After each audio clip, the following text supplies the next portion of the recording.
Bienvenidos un jueves más a sección Crianza Consciente con Ivonne Laborda. Encantada un jueves más contigo, recién aterrizada de Guatemala. ¿Vienes con pilas puestas? Ay, sí, es verdad. Aún vengo con un poquito de jet lag, ¿eh? Para mí son 8 horas menos en mi cuerpo y, bueno, no me cuesta mucho adaptarme. Necesito un par de días, entonces como llegué el martes, hoy ya casi que aterrizo.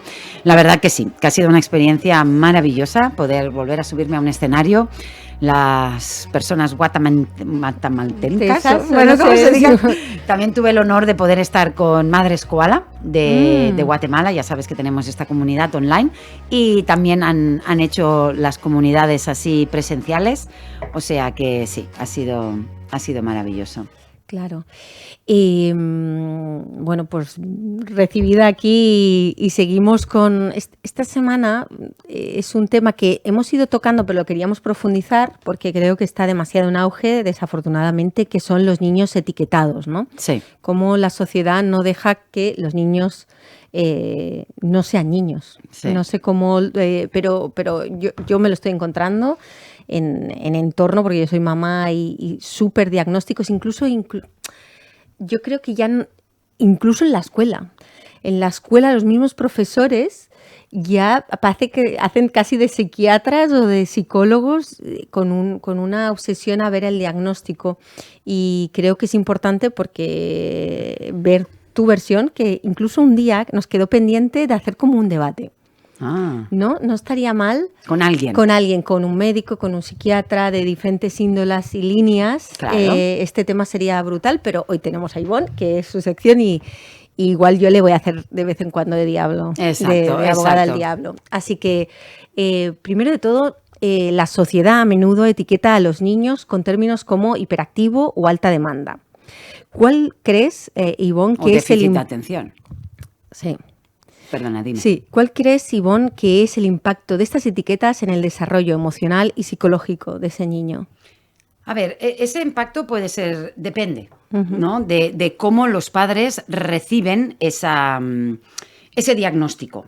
Porque si yo lo recibo para desresponsabilizarme, en el sentido de, vale, esto ya tiene nombre, a mi hijo le han puesto esta etiqueta, le han puesto este diagnóstico, entonces, qué mala suerte, tengo un hijo así, ya está, no hay más. Lo medico, le llevo terapia, Ahora bien, yo tengo un discurso bastante provocador con el tema de las etiquetas, los diagnósticos, que lo siento y lo veo como síntomas y lo veo como consecuencias del entorno.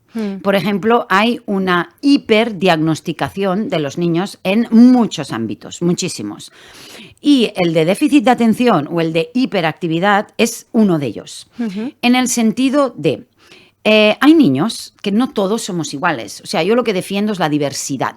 Sí. Hay diferentes necesidades, hay diferentes ritmos, hay diferentes talentos, hay diferentes dones. Entonces, como nos dijo Howard Gardner, hay varias inteligencias múltiples. Un niño que es muy creativo y que es muy motriz y que tiene toda su energía en la creatividad y en la motricidad, evidentemente a los 6, 7, 8 años, quizás su parte intelectual para poder leer, escribir o hacer operaciones lógicas o matemáticas no estarán igual de desarrolladas. Pero a lo mejor si le das un instrumento musical o le das, no lo sé, un papel y un lápiz, tiene unas habilidades muy diferentes. Entonces, pero ahí no nos estamos dando cuenta. Solo estoy viendo que con 6 años se me mueve mucho. Entonces, muchas veces estamos diagnosticando cuando realmente no estamos viendo los dones reales de esa criatura. Pero no solo eso, sino que a veces hay un entorno emocionalmente reprimente donde yo no puedo expresarme, a lo mejor hay un poco de hostilidad, a lo mejor hay mucha autoridad, hay mucha exigencia y a lo mejor yo en la escuela me estoy aburriendo. A lo mejor yo en la escuela no me puedo expresar. Un niño que necesita moverse y no se puede mover y está reprimido, pues está poniendo tanta atención en no moverse que sus funciones cognitivas no pueden funcionar igual. Entonces, cuidado con estos diagnósticos. Yo estaría revisando mucho el entorno de un niño antes de simplemente quedarme con eso. lo que te he comentado fuera cámaras, ¿no? Sí. Diagnosticamos muchas cosas que tienen que ver con lo cognitivo, con lo racional, con lo educacional.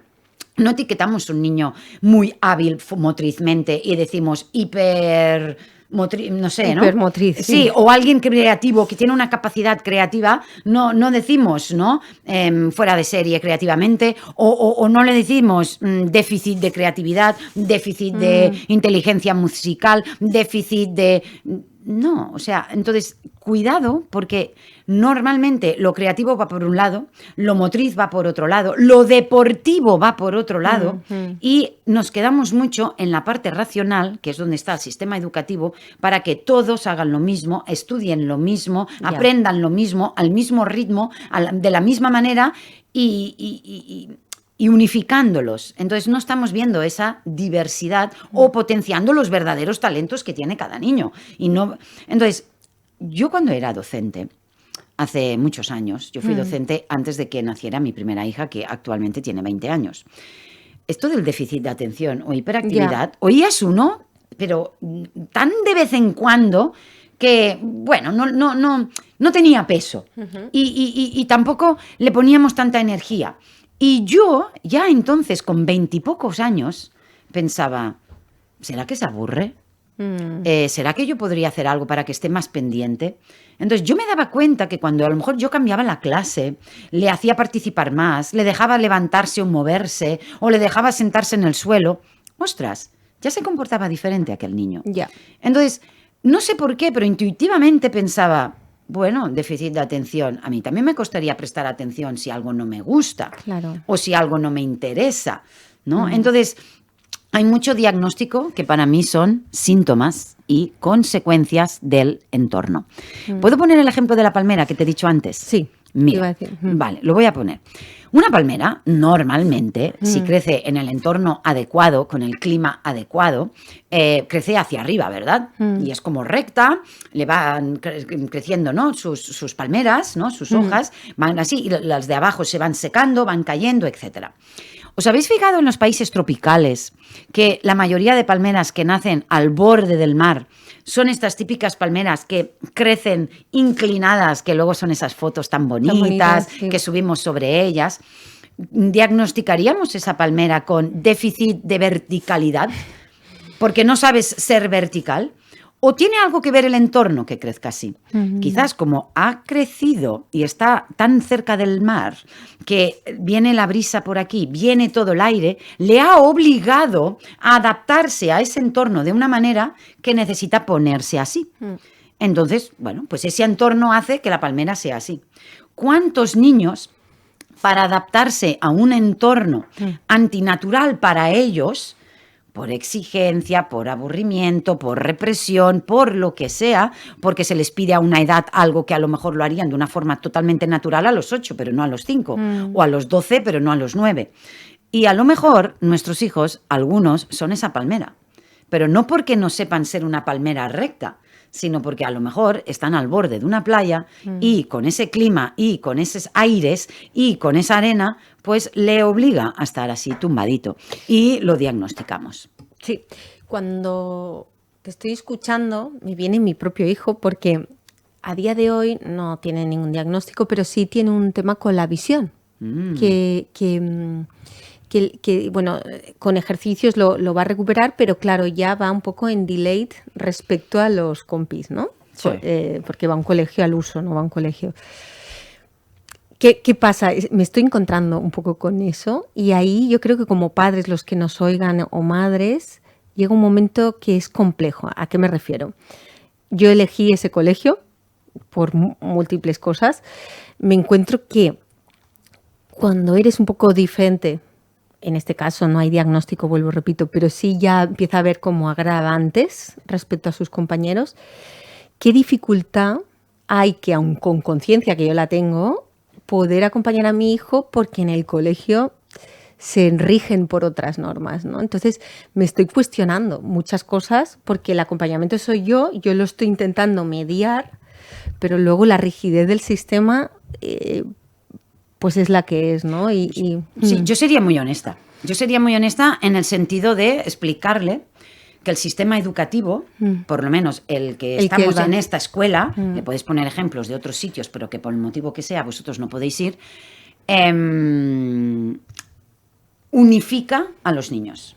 Y dice, igual que te das cuenta que todos aprendéis lo mismo al mismo momento y encima quieren que lo aprendáis al mismo ritmo, porque claro, no vale aprender a leer y escribir todos a la vez, pero respetamos los ritmos. Quien necesite 2 meses y quien necesite 6 y quien necesite 1 año, ¿no? Porque todos vais a examen en diciembre, todos vais a... Entonces tú le dices, la escuela se creó para eso, para unificar, para que todo el mundo piense igual, para que todo el mundo aprenda lo mismo y para prepararlos pues para este mundo industrializado. Entonces, ¿qué pasa? Que cualquier persona que se sale por arriba le llamaremos altas capacidades, por ejemplo, o que se da por abajo déficit de algo, o sea, hiper algo o déficit de algo.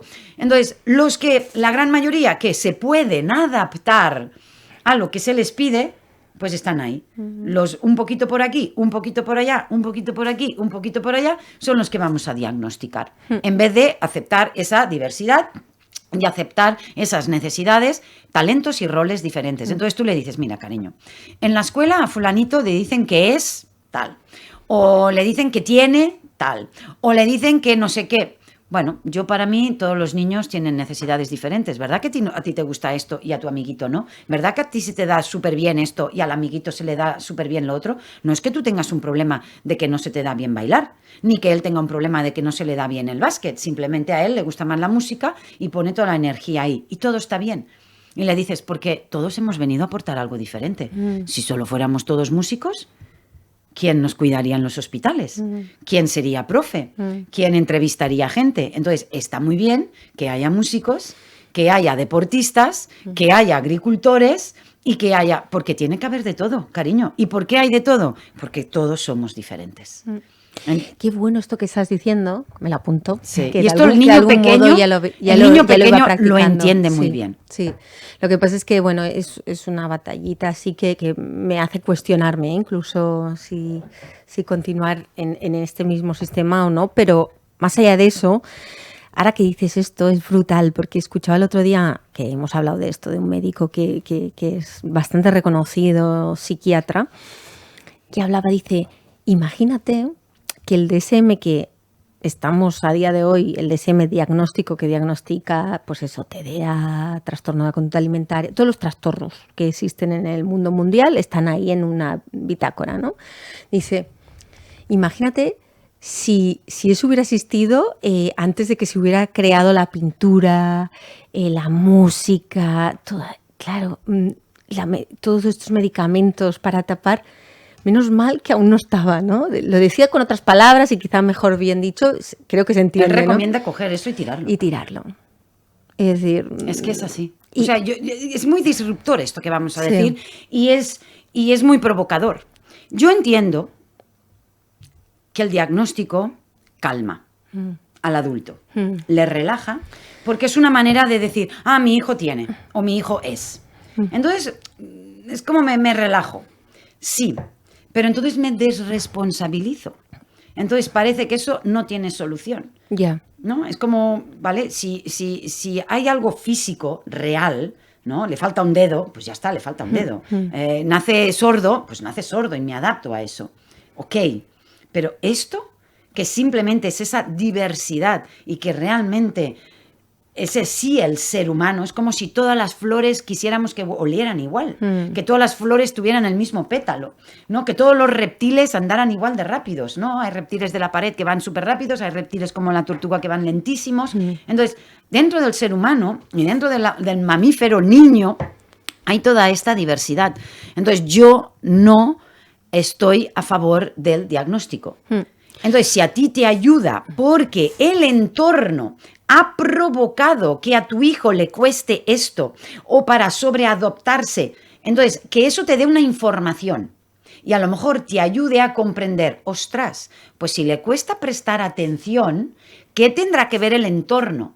¿Será que mi hijo tiene unas capacidades, unos dones y unos talentos diferentes y se le está exigiendo demasiado académicamente y cognitivamente y no está preparado para leer y escribir porque lo que necesita es mover más el cuerpo? Hay niños que cuando ya han movido el cuerpo lo que necesitan, o ya han sacado su parte creativa, lo que necesitan, están más preparados para lo cognitivo. Pero no solo les estamos forzando cognitivamente, sino que lo que necesita desarrollar, motricidad o creatividad, no le dejamos y castrando. Entonces no es solo que se está aburriendo en el aula, porque podría aburrirse y prestar atención. Sí, la parte motriz que yo no estoy viendo, o la parte creativa que no estoy viendo, o la parte naturalista que no estoy viendo, hay niños que por déficit de contacto con la naturaleza no se pueden concentrar. Hay niños que si no pasan, hay muchos autores que hablan de esto, incluso hay un trastorno que le han dicho por déficit de contacto con la naturaleza. Suerte que por lo menos, pero no es un diagnóstico al niño, es un trastorno. Niños que no están en la naturaleza porque están encerrados en sus habitaciones con la tecnología tienen problemas. En cambio, cuando se les lleva a la naturaleza 2 o 3 horas al día, eso, ¿por qué? Porque la naturaleza nos conecta con nuestra naturaleza.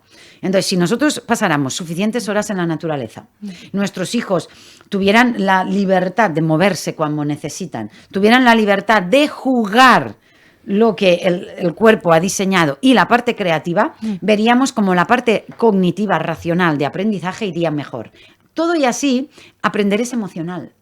Entonces, si tú estás en un entorno donde emocionalmente no estás sano, no sé si te podrías contar un poco sobre mí. A mí me diagnosticaron dislexia. Ya. Y yo tenía muchos problemas de pequeña. A la hora de leer, yo hasta los 20 y pico evitaba leer en voz alta. Wow. Porque yo no podía leer en voz alta. ¿Por qué? Bien, porque leía mal. Ah, vale. Me cortaba, confundía las letras, decía cosas. Para verte, Ivonne, ¿qué edad tendrías ahí? 20 y algo. Tengo 54. A partir de los 28. Exacto. Entonces, eso no era un diagnóstico de yo soy, yo tengo. Yo vivía un entorno, en mi caso, era tan hostil emocionalmente, de palizas, de mamá que se va de casa, etcétera, que para mí era muy difícil. Cuando yo eso también intuitivamente nunca pensé, ¿no? Que tenía, bueno, pues ya practicaré, bueno, pues ya. Y ahora leo en voz alta como si nada, me dedico a escribir, mira cómo comunico. O sea, todo eso, ¿por qué? Porque lo sané, porque lo trabajé, porque... Entonces, hay muchas cositas. Yo no te digo que diagnósticos de dislexia hay propensos. Yo no digo que no haya una propensión a sufrir eso. Pero si yo veo, tiene dificultades y no exijo, hay un entorno amable, se presta atención, a mí me pasó con 20 y algo. Yo me relajé, yo estaba tranquila, entonces mis conexiones neuronales, el escribir, el prestar atención, etcétera, etcétera. Entonces, el entorno hace mucho. Sí. Que puede haber una predisposición, correcto, pero la represión, el entorno educativo, etcétera, etcétera, tiene muchísimo que ver. Igual que la naturaleza y las plantas que hemos dicho, ¿no? Ya. Entonces, Ivonne, ¿nos estás diciendo que el TDA no existe? O sea, que realmente, porque luego hay otra vertiente, ¿no? Más de psiquiatría y psicología, que sí que dicen que incluso el cerebro les funciona diferente, que ¿esto para ti no existe o sí existe? A ver, existen los síntomas y existen las consecuencias. Entonces, yo puedo tener una predisposición, si soy una persona muy motriz, o soy una persona muy creativa, o soy una persona, me va a costar más la parte cognitiva. Eso está claro. ¿Por qué? Porque mi predisposición es cuerpo y es naturaleza y es creatividad. Entonces, yo ya no tengo las mismas capacidades cognitivas para aprender a leer y escribir a la misma velocidad y a la misma edad o a los 6 años. Entonces, eso sí que viene de serie. Entonces, si yo eso lo presiono, si yo eso lo exijo, por eso creo en la diversidad. Entonces, el mismo doctor que creó el término de déficit de atención y hiperactividad, confesó públicamente habérselo inventado, porque estaba compinchado con muchas farmacéuticas para poder medicar Ritalina. Entonces, para poder dar esos medicamentos para calmar a los niños, para que estuvieran quietos y no se movieran, había que diagnosticarlos para poder medicarlos. Vale, entonces un niño, imagínate, diagnóstico TDA al uso, aunque tú sé que esto es provocador, ¿eh? Sí. ¿qué harías con él? A día de hoy, un chico, incluso adolescente, ya 17 años, incluso que le han medicado, y tú dices, no va por ahí, va por revisar ese entorno y un poco ajustar más el entorno, que no el niño medicarse a tope para ajustarse a la sociedad. Vale. ¿Cuál sería, si quieren esos padres... Revertirlo. Yo acompañaría desde su ser esencial, desde lo genuino. Claro que si le están medicando, no vamos a dejar de medicarlo de golpe. Es como el que está tomando antidepresivos. Tampoco... es como que apoyo eso. Yo prefiero ir a la raíz, al problema, ¿qué te pasa? Vamos a trabajarlo. No, como me falta serotonina, como estoy depre, como no me siento bien, me tomo esto, me altera un poquito. Vale. Entonces... Jamás diría dejar de, pero primero tomar esta conciencia de decir, ostras, a mi hijo igual le gusta esto, a lo mejor le hemos estado presionando ahí. ¿Cómo es el entorno? Primero tomar esa conciencia. Ojalá la pregunta no fuera un adolescente ya medicado, porque llegamos un poco tarde. Ojalá fuera un niño de 6 años que se lo acaban de decir. Claro. Porque entonces ahí es como muchísimo más fácil ver esa parte motriz, ver esa parte de falta de, no lo sé, de creatividad, a lo mejor de vínculo, de presencia, de comprensión. A lo mejor es solo respetar esos ritmos. A lo mejor es hacer la clase un poquito más interesante. Pero ¿cuántos niños déficit de atención, cuando hay un tema que les gusta y son ellos que te preguntan, mamá, ¿por qué tal? Y viene esa persona que sabe de ese tema y le empieza a explicar y ve un documental y ve en un libro, ese niño no tiene ningún problema de atención. Al contrario, se hiperfocan. Y luego, al revés, hiperfocalizado. O sea, este que tiene tanto déficit de atención cuando algo no le interesa, tiene una capacidad de desconectar porque no va conmigo y conecta con su mundo. Ahora, cuando me interesa, lo absorbe de una manera que te voy a decir algo. Te podría llegar a sorprender luego cuando llega el padre y le dice, papá, ¿sabes qué? Y tal, y tal, y tal, y en tal país, y tal, y no sé cuántos habitantes, y entonces, y la capital. Y el padre, ¿cómo? ¿Cómo ha podido retener toda esa información? Pues yo he visto niños diagnosticados con déficit de atención y hiperactividad que en temas que les interesan, en 10 minutos lo absorben y te lo pueden contar como si fuera un ponente, y en cambio en la escuela cuando hay un profe aburrido, monotema, monotono, encima le castigan, encima le reprimen, encima no sé qué, la madre que no le comprende, y ahí hay una desconexión total. Vale, entonces si hay diagnóstico y está medicado, revisión de entorno. Lo primero. Y sobre emocional. Todo padres, supongo que porque al final mamá es lo que siempre hablamos, ¿no? Como madre, padre y todos los adultos. Pero sobre todo la mami, por que favor, ahí esté, que esté de su lado. Que le pueda ver. Y que esté de su lado. Que le pueda ver. Y que por lo menos pueda nombrar, mira, yo a veces siempre digo que el único... El sufrimiento de ir a contra del mundo, casi, porque exacto. El sufrimiento del niño... Pero el único problema que tienen la mayoría de niños, yo solo te digo que tienen uno, que están rodeados de adultos que no les comprenden. Y que quieren que sean diferentes de como son. Y que donde no hay un problema, ven un problema. Entonces, si mi hijo me tiene de su lado, sí, será complicado, porque hay que nadar a contracorriente, pero me tiene de su lado. No estoy solo. Porque la peor vivencia de un niño no es andar a contracorriente. No es que me juzguen, no es que me diagnostiquen, no es que no me entiendan. Lo peor es que se me sienta solo. Sí. Porque nadie está de mi lado. O sea, que como mínimo mamá esté de su lado, pero si lo está papá y demás adultos y... Ahora ya tenemos a muchos expertos, no solo Ivonne Laborda, ¿no? Sino tenemos a eminencias mundiales que tienen 50.000 títulos más que yo y que ellos mismos también se están dando cuenta, ¿no? Que la solución no es diagnosticar a nuestros niños. Si el diagnóstico nos ayuda para darnos cuenta que el entorno no le está acompañando, ni viendo, ni tal, etcétera. Pero la medicación es artificial. Todo lo que es cambia, es que es una droga legal. También la medicación lo que estás es como aletargando lo que podría llegar a ser, como tú bien dices muchas veces, ese niño, ¿no? Exacto. O sea, todo ese potencial de ese niño estás castrándolo en pro de que entre en el aro de la maravillosa sociedad. Persona que ha venido a ser, si es algo creativo, o es algo musical, o es algo corporal, o es algo... botánico, ¿no? De la naturaleza, con ese medicamento. Sí, y me viene también yo misma en mi trastorno de la conducta alimentaria, Y primero me vino un poco, y era muy jovencita, hace muchísimos años.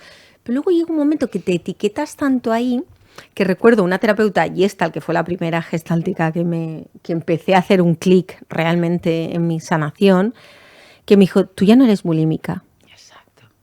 Y me quedé mirándola, Raquel, si me estás escuchando. Porque fue como, ¿what? ¿No? O sea, claro, porque estaba ya tan encorsetada.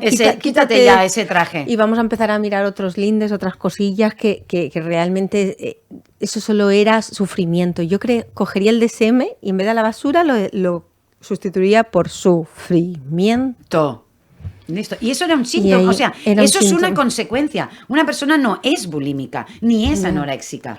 O sea, eso es un mecanismo de defensa que hacemos. O sea, yo me refugio ahí. Ahí hay dolor, igual que detrás de la adicción. Sí, o sea, la adicción la tienen considerada una enfermedad. La adicción no es una enfermedad, lo siento, lo sé, es disruptivo y puede herir la sensibilidad de mucha gente, pero la adicción no es una enfermedad.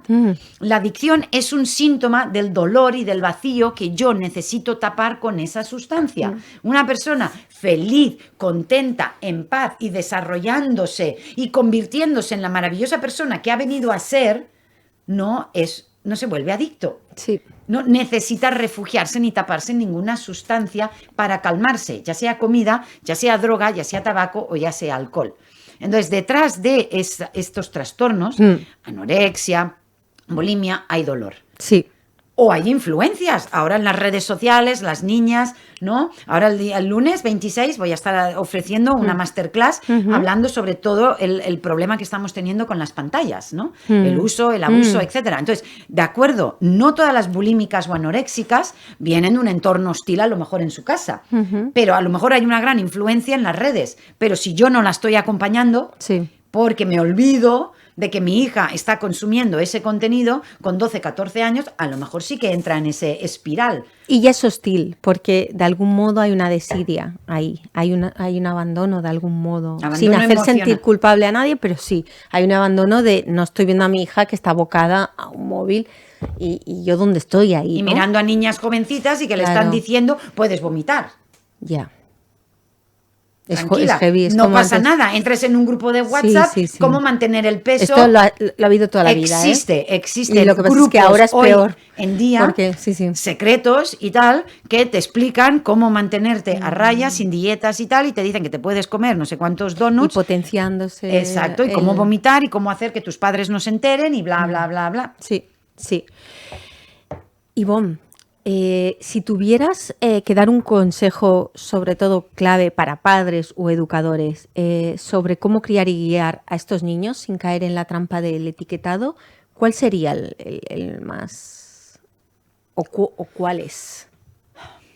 Repito, entorno. Sí, pero dentro del entorno, ¿qué sería? O sea, verlos. Primero, el entorno más inmediato, que es la familia. Eso es la familia. El segundo más inmediato, si está escolarizado, es la escuela. Vale. Pero si en la familia están de su lado, están salvados. Y si dentro de su familia su madre está de lado, ya es el mundo ideal. Vale, entonces sería uno. Entorno, poder ver a tu hijo independientemente del sufrimiento que esté viviendo. Tú si tienes un jardinero, un jardín botánico, de repente tenemos todo fantástico. Unas palmeras, tal, vienen los turistas, lo ven, todo fantástico. De repente tienes una planta ahí, ostras, se está secando. Ostras, las plantas amarillentas, se está pudriendo, ostras. ¿Le diagnosticaríamos incapacidad de ser verde? ¿Le diagnosticaríamos exceso de humedad? ¿O iríamos y diríamos, ostras, ¿qué está pasando? ¡Ah! El gotero, qué falta. Ostras, se ha atascado el gotero, no le llega el agua. Ay, no, que está justo aquí. Y aquí es donde hay la boya y le toca el sol 5 horas al día. Claro, le está quemando las hojas. Ostras, cogerías, la quitarías porque le quema el sol. Ostras, el gotero que se ha atascado, no le llega el agua. De repente tú no llamarías a un experto para que diagnosticara esa planta. Yeah. Irías a buscar un experto en plantas para que te dijera cuál es el problema del entorno. Si hay un bicho que se la está comiendo, ¿no? Ese bicho puede ser el entorno, puede ser los padres, puede ser el sistema educativo, puede ser talentos que no se están desarrollando, puede ser necesidades, ¿no? Si le falta agua, si es al revés, es muy tropical, pero hace frío, entonces hace demasiado frío aquí dentro, necesita 20 grados, aquí hay 16 por la noche, por eso le tiene un problema, porque a la noche cae la temperatura, ¿se entiende? O sea, todos entenderíamos que esa planta lo haríamos por una planta. ¿Por qué no lo hacemos por nuestros hijos? ¿Por qué no revisamos ese entorno, esos bichitos, esa agua, ese sol, esa luz, esa arena, ese abono? Que tiene que ver con todo el entorno, con las necesidades, con los ritmos, con el papá, con la mamá, con las emociones, con las exigencias, con la presión, con los castigos, con los premios. Con todo esto tiene que ver. Sí. Y a esto que estás diciendo, ¿no? ¿Por qué no lo hacemos? Porque es más difícil. Sí, es más. Sí, yo filaría més prim, que es que también yo tengo gente cercana que incluso la han diagnosticado. Y uno, lo que tú dices, es como es más difícil y también hay una responsabilidad que a veces. Responsabilidad del adulto. ¿Qué tengo que ver yo con esto? Sí. ¿Qué tiene que ver Hay el profe, miedo el sistema? Asumir, ¿no? A lo mejor. Y tenemos que cambiar cosas. Para mí no es cómodo cambiar de cole, no es cómodo cuestionar el profesor, no es cómodo cuestionar el sistema educativo, no es cómodo cuestionar mi marido que es agresivo, no es cómodo cuestionar que yo no estoy presente con mis hijos, no es cómodo que yo no me siento bien. Ahí hay mucho trabajo del adulto. Entonces es más fácil, mi hijo mi hijo tiene, es más fácil. Sí. Y luego sí que te puedes encontrar gente que no, ni siquiera sabe, o sea, no llega ahí, o sea, que ni siquiera sabe lo que le está pasando y simplemente va al redil, ¿no? O sea, va al redil porque ni siquiera, como en Matrix, se ha tomado la pastilla roja y azul y ya desde el cole incluso la vía le dan para una neuropsicóloga para ver si le diagnostican sí o no, porque esto está pasando. Yo he visto a día padres... de hoy ya profesores derivan a neuropsicólogas para que les hagan pruebas. Yo he visto a padres con hijos que aparentemente, yo pienso, tu hijo estudia, tu hijo tal, que lo llevan a hacerse pruebas por sí qué, para que me lo revisen. Y yo, pero a ver, o sea, vamos a estar buscando si es déficit D, si es hiperal, si es... Pero acompañemos a los niños. O sea... Ya de entrada es como si luego sale de ahí, ¿qué le van a decir? Perdón, sin herir a nadie, ¿qué le van a decir? Es normal. Si no sale con diagnóstico. O sea, pero que yo lo esté llevando, ¿qué es? Para ver si es un poquito algo, un poquito qué. Entonces, para mí esto ya es como alarmante, porque si por lo menos un profesor que ve al niño todo el rato moviéndose y la pierna para arriba y tal y cual, a lo mejor este niño simplemente antes de entrar en el aula necesita moverse media hora. Pero no solo media hora durante toda la mañana, porque una hora, otra hora, otra hora, luego media hora de patio, luego vuelve a entrar. No, a lo mejor solo que le dejasen estar de pie. En vez de sentado, o que le dejasen moverse. Hay niños que tú les dices, quieto, mírame, préstame atención. Y el niño quieto y mirando y prestando atención no puede prestarla porque está más pendiente de no mover el cuerpo. Claro. Ahora bien, este niño, mientras anda, a mí me pasa con Urchina y Cari, se mueven mucho. Y en broma les decimos, uy, vosotros si hubieseis ido a la escuela, vamos, hiperactivo, déficit de atención, o sea, pero no, los hiper, dentro de los déficit de atención seríais los hiperdéficit. O seríais, ¿por qué? Porque se mueven un montón, porque hablan, porque tal. Parece que no te están escuchando, que no prestan atención. Pues necesitan moverse para concentrarse. Y cuando ya se han movido mucho y ya han sido súper creativos, entonces es cuando se puede sentar y leer 2 horas seguidas. Pero primero porque necesitan toda esa energía. Exacto. Pues tú ahora imagínate un niño. Entonces dices, ¿ves cómo es hiperactivo? Ahora que lo dejo mover, es Matrix, se sube por todo. Claro, porque no ha tenido esa necesidad satisfecha en todo el día. Cuando sale a las 5, sale desbocado. Igual que un zorrito. Tú coges un animal... de estos mamíferos que corre y que está diseñado para moverse y lo pones en una jaula hasta las 5 de la tarde, tú cuando le abras, ¿qué hará el toro? ¿Qué hará el zorro? ¿Qué hará el lince? Se moverá descontroladamente porque... y dirás, ¿está loco? ¿Qué le pasa? Los perros, a veces cuando los sacamos a pasear, claro, el perro está todo el día en casa. De repente los sacan, ¡mira, le da un ataque! Y corren, pero de una manera que dices, parece... Porque él sabe que todas esas horas en casa, en el sofá, enroscado, ahora que me dan esa libertad, tengo que correr como un loco. Aunque no le tiren la pelota ni nada, empieza a hacer unos círculos ahí en la playa, nuestro perro, y lo sacamos 3 veces media hora. Más el fin de semana, o sea, pero todo y así no es suficiente para él. Entonces, dentro de casa te coge la pelota y te la trae. ¿Por qué? Para que se la tires, porque necesita moverse más. Va a la playa y empieza a hacer esos círculos, porque sabe lo que él necesita y se lo dejamos hacer. Nadie dice, este perro es no sé qué. Lo entendemos que necesita eso. Ahora, un niño de repente se levanta en el aula y quiere moverse, quieto, quiere hablar, no hables, no presta atención porque es súper aburrido lo que le está... ¿Por qué no hacemos que las materias que a lo mejor cuestan más y son menos interesantes, hacerlas lo más interesantes posibles? Sí. Hacerlas con juegos. En vez de señalar al niño, ¿no? O sea, ¿cómo lo podría explicar? ¿Cómo lo podría explicar yo? Sí. Porque ¿se diagnostica algún profe? Déficit de entusiasmo, de rigidez. Déficit de pasión a la hora de explicar, déficit de... No, hiperexigente. No, los profes no tienen ni un diagnóstico. Todos son perfectos, todos son normales. Ningún profe es o tiene.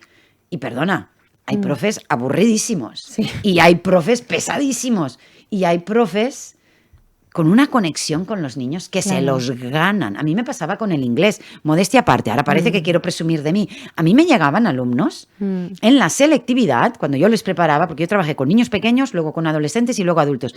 Yo odio el inglés, yo no sé qué, yo solo vengo aquí a probar, yo tal. Claro. Y al de 3, 4 meses me decía, los veía disfrutar y decían, has hecho que me guste el inglés. Yo pensaba que lo odiaba.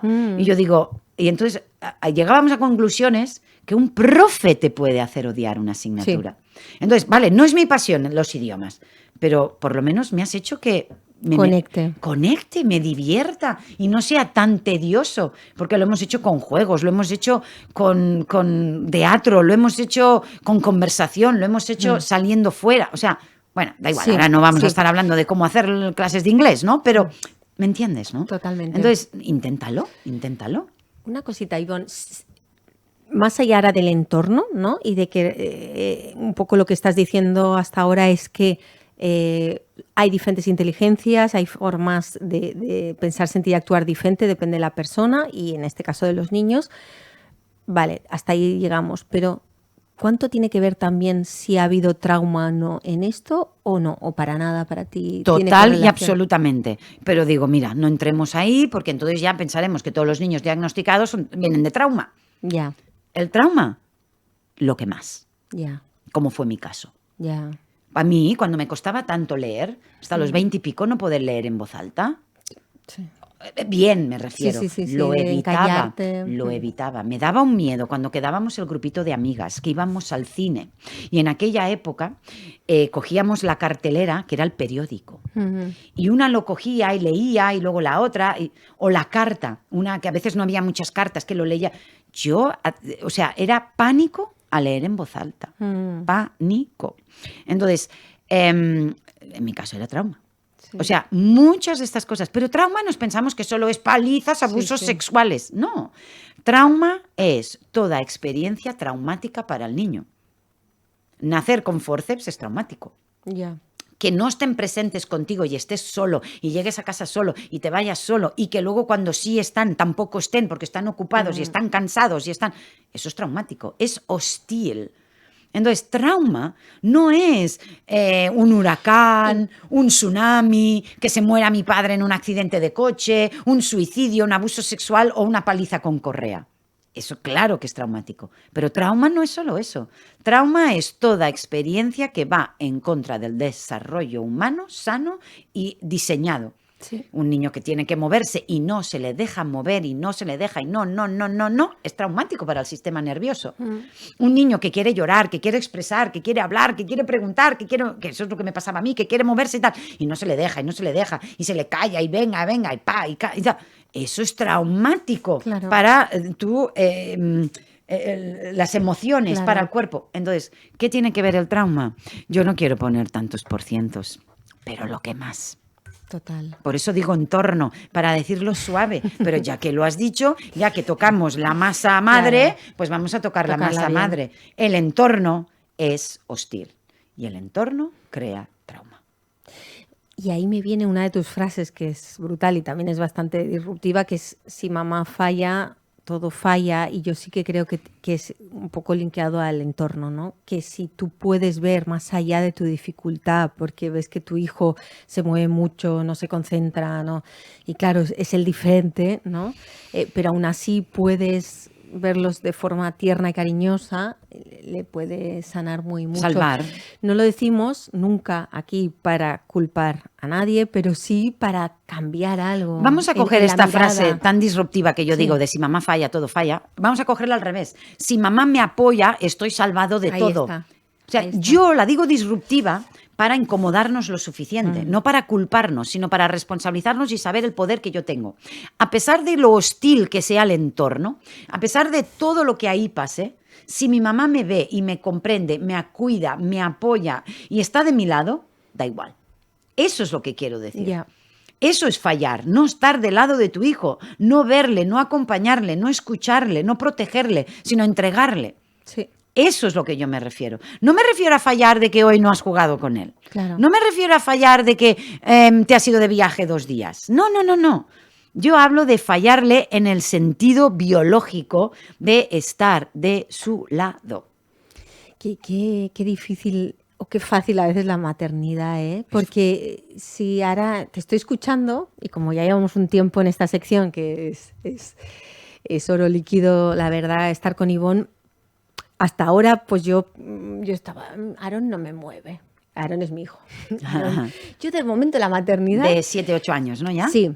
Entonces te estoy escuchando y ahora sí que ya empiezo a moverme, ¿no? Porque dices, jo, qué difícil, pero a la vez, pues con lo que hay y informarse mucho, ¿no? Ivonne tiene un montón de formaciones y apoyo ahora en Madre Koala que reúne todas ellas, ¿no? Para sentir esa Dentro comunidad de Madres y ese Koala apoyo. lo tenemos todo. Sí, que por cierto, ¿cómo estamos con Madre Koala? Ay, Madres Koala. Sí, que es hicimos un la sueño. presentación aquí, Sí, ¿no? Ha pasado en ahora enero, ya en enero. unos Ya meses. llevamos 5 meses. Mira, ahora en Guatemala hemos hecho ya incluso Madres Koala presenciales.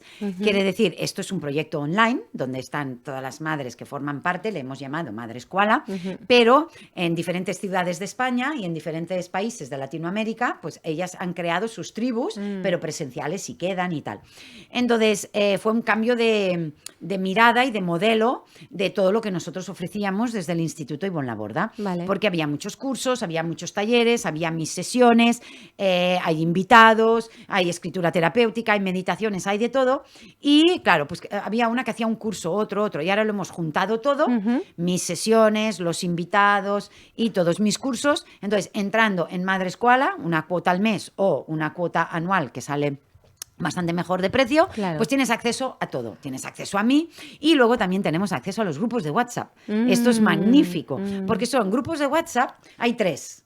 Bueno, hay 4, un general también, pero es por edades, de 0 a 6 años y todas las inquietudes de esas edades. De 7 a 12 y todas las inquietudes de esas edades. Y de 13 a 18, 20 años, todas esas inquietudes. Y me tienen a mí, que yo las respondo por audio de WhatsApp. Vale. Entonces, es como un teléfono de la esperanza, Qué bueno. 24/7. Entre ellas se apoyan, nuestras alumnas graduadas del máster también están ahí apoyando y yo, en los temas más importantes, disruptivos, pongo audios. Pero esos audios no se pierden en los WhatsApps, Claro. porque luego los descargamos y los subimos a la plataforma de Madres Koala. Muy bien. Entonces, si tú entras, por ejemplo, hoy, tienes, perdón, Sí, sí. todos los audios y miras los temas. Ah, mira, de mi adolescente de las pantallas de tal. Ah, muy bien. Ah, de regulación emocional, Claro. tal. Ah, de los diagnósticos tal. Ah, de tal. Entonces tienes todos. Y claro, son audios de 2, 3, 5 minutos con una información muy Muy directa. Aparte de los cursos, los talleres y las sesiones terapéuticas conmigo. Vale. ¿Cómo funciona? Bueno, es un sueño hecho realidad. Es lo que te iba a decir, o sea que claro, ahora ya han pasado unos meses, ¿no? Se ha ido, supongo, asentando y incluso si estás aprendiendo algo en esta nueva etapa, porque al final te expones a otras formas, con otra cercanía. El resultado es lo que visualice. La verdad Sí. es que está yendo muy bonito, muy bonito. Y ellas son las que más os lo pueden decir, ¿no? Claro. Pero el feedback que recibimos, los grupos de WhatsApp, el agradecimiento, las reuniones, ver sus casos de transformación, decirlo yo, pues claro, parece que estoy como presumiendo, ¿no? Pero ver cómo entran y cómo al de un mes o 2 cómo ha cambiado ese vínculo con su adolescente, cómo ha mejorado la relación de pareja, cómo estaba pues con ese miedo, mamás que estaban violentas, que gritan, que se descontrolan, que pegan, ¿no? Y vienen bastante desesperadas. Y cómo en un mes, 2, bueno, algunas 3, 4, evidentemente hay procesos, ¿no? Cuanto más trauma y más dolor y más historias duras, pues un poquito más de tiempo. O sea, eso también es así, va a la par, ¿no? Cuanto más mochila llevo, pues a veces algún mes más necesitas, pero estoy hablando de meses, ¿eh? O sea, yo no estoy hablando de procesos largos, nunca he creído, ni hace falta, ¿eh? Porque hay una gran toma de conciencia. Claro. Y yo lo que las ayudo mucho es a tomar acción, a responsabilizarse, porque no es lo que digo, no es lo que creo, no es mi intención, es accionar. Por tanto, si eres una mamá y sientes, ¿no?, que resuenas con todo esto, pues nada, aquí abajo, mamás koala, no sé, si estás en Instagram, evidentemente en mi bio, si estás en YouTube, aquí abajo, y si no, visita nuestra página web, www.institutoivonlaborda.com, y si no, pones en el navegador Madres Koala, Ivonne Laborda, y te saldrá. Y yo te recibiré con las manos abiertas y todas las mamis koala. Sí, yo creo que ahí hay una combinación que yo el otro día hice otra presentación del libro en San Cugat, me lo hizo mi amigo Víctor Parrado, que es cómico, y me hizo una presentación muy bonita. Y el libro, que tiene mucho que ver con lo que estás haciendo ahora, esta parte de quitar culpa y vergüenza de muchas de nosotras que vivimos incapaces de gestionar, depende el que sea, en este caso la alimentación, en tu caso pues la gestión de tu vida y con la de tus hijos y tu pareja y la vida, ¿no? Y eso, cuando se vive en comunidad, es mucho más fácil sentir la sombra de que tenemos todos. Somos partes luminosas porque hay sombras y la sombra compartida hace menos daño. Y creo que en esa comunidad estáis consiguiendo eso. Exacto. Y luego, como tú bien dices, abocarlas a la acción, ¿no? Porque si no, te quedas en la víctima, culpa. Pero claro, para abocarlas en la acción, primero necesitan comprender qué les pasa. Y la gran... Claro. El 90% de las cosas que me pasan hoy tienen que ver con lo que me pasó ayer, ¿no? ¿Qué es lo que me pasó en mi infancia, mi adolescencia? ¿Qué es lo que no está resuelto? ¿Qué es lo que no he visto? ¿Qué es lo que no he sanado? Para poder comprender qué me pasa hoy. Y de ahí podemos ir sanando y cambiando. Y lo que dices tú, la fuerza, por eso creé Madre Escuela, porque creo profundamente en el poder de la tribu. No hay nada más sanador que sanar en tribu. Estamos sanando y criando a nuestros hijos a la vez. O sea, nosotras como somos la primera generación con esta toma de conciencia tan grande que estamos sanando. Pero claro, ya tenemos a los hijos, entonces estamos ahí y estamos educando. Tenemos a muchas docentes que no son madres y tenemos a muchas psicólogas que hacen práctica profesional que también están ahí dentro, igual que en el máster para profesionalizarse, ¿no? Entonces, la tribu la creé porque me doy cuenta que antes teníamos los cursos solo y los grupitos de WhatsApp, pero yo no los atendía al equipo. Y ellas, entre ellas, solo con los grupos de WhatsApp, ya se ayudaban, ya quedaban, ya no hacían y yo decía, es que la tribu es increíble, las sesiones grupales son increíbles, es que tenemos que crear una tribu online, lo que necesitaríamos aquí en el tú y yo, el contacto, el tal. Y dije, venga, pues vamos a crear Madre Escuela. Por tanto, no hay mejor forma que sanar en tribu, porque lo que te pasa a ti también le pasa a la otra, y esa comprensión, y una va más avanzada, que es lo que digo yo del paso de cebra, de la crianza consciente, o el paso de cebra, no el paso de peatones, de sanar nuestro niño o niña interior o adolescente. O sea, yo igual estoy en la línea 3, porque ya he avanzado. Las madres que están más atrás ya las entiendo y las puedo ayudar y echar un cable.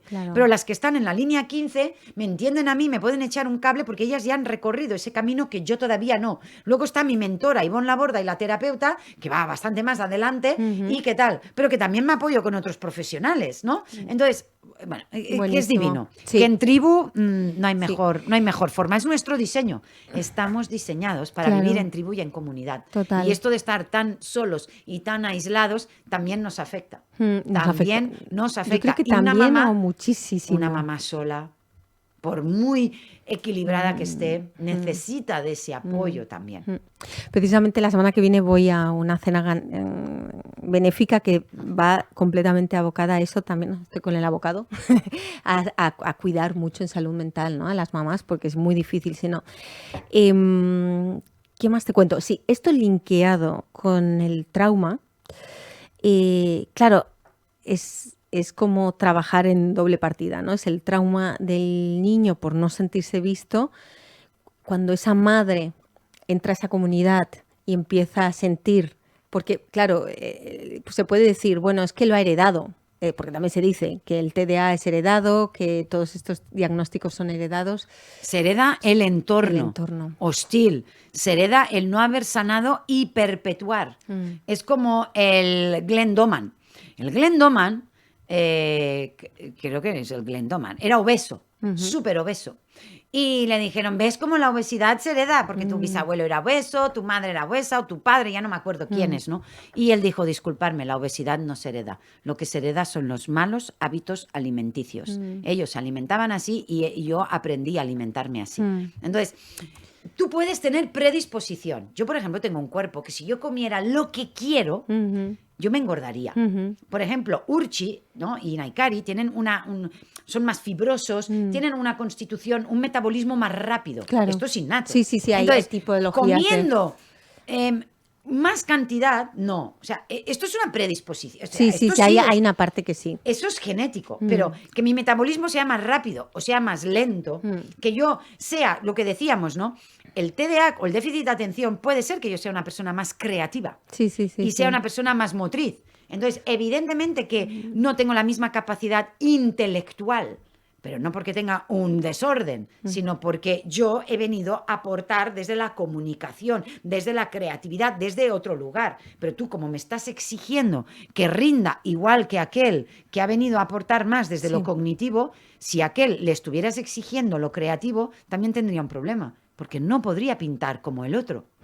O no podría bailar como el otro. Pero a eso no le damos importancia. Si no sabe bailar, fuera. Si no sabe los deportes, fuera. Si no sabe...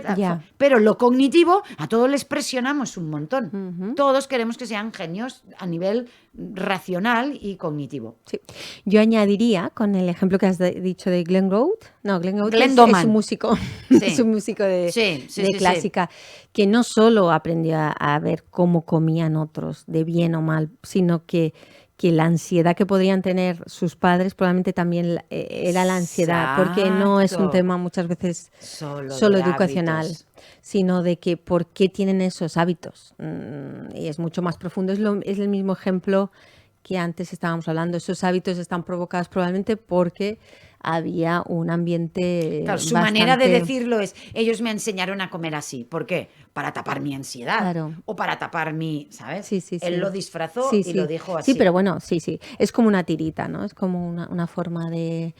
¿Quieres añadir algo que nos hayamos dejado así un poquito que sea digno de hablar? Yo lo único que diría es que todos y cada uno de los niños de nuestra vida, todos sin excepción, han venido a ser la maravillosa, única y extraordinaria persona que han venido a ser. Y nuestra labor es permitirles convertirse en esa maravillosa persona. Y el sistema educativo, lamentablemente, cree que están vacíos y que tenemos que llenarlos de contenido. Educar no es llenar, educar es extraer. Es permitir extraer, desarrollar, manifestar lo que ya traen de serie, ese don, ese talento, esa creatividad, ese ritmo, Entonces, simplemente confiar un poquito más en el diseño humano. Y si tu hijo a lo mejor no tiene una gran habilidad en esto, es porque a lo mejor la tiene en esto otro.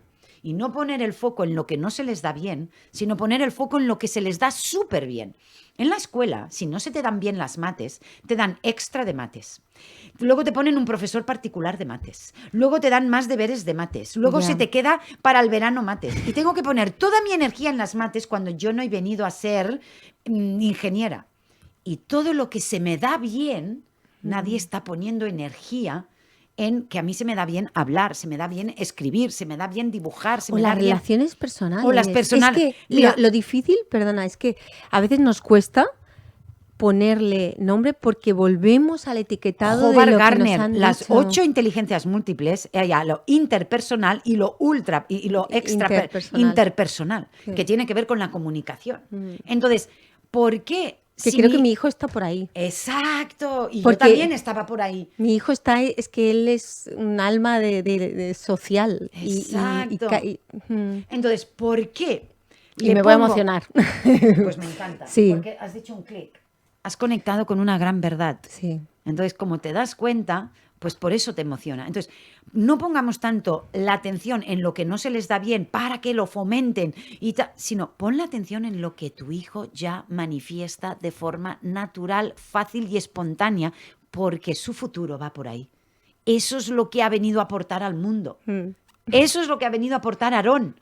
No esto otro que le están ahí forzando, sino esto otro. Ay, bueno, Ivonne.